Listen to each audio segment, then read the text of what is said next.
আয় তিতি তিতি তি খাবি খাবি এটা খাদ্য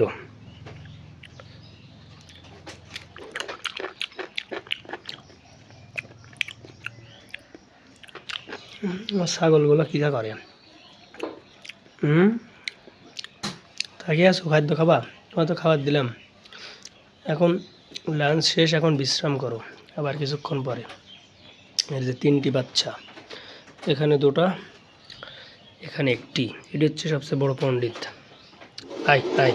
ওর আয় আয় আর মুরগি কই এটা আমার কানা মুরগি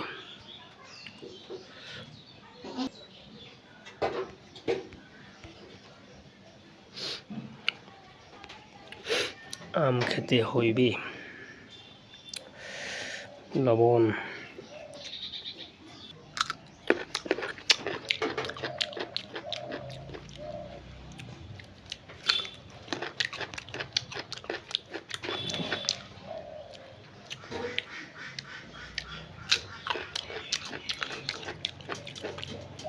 বাবা কি টক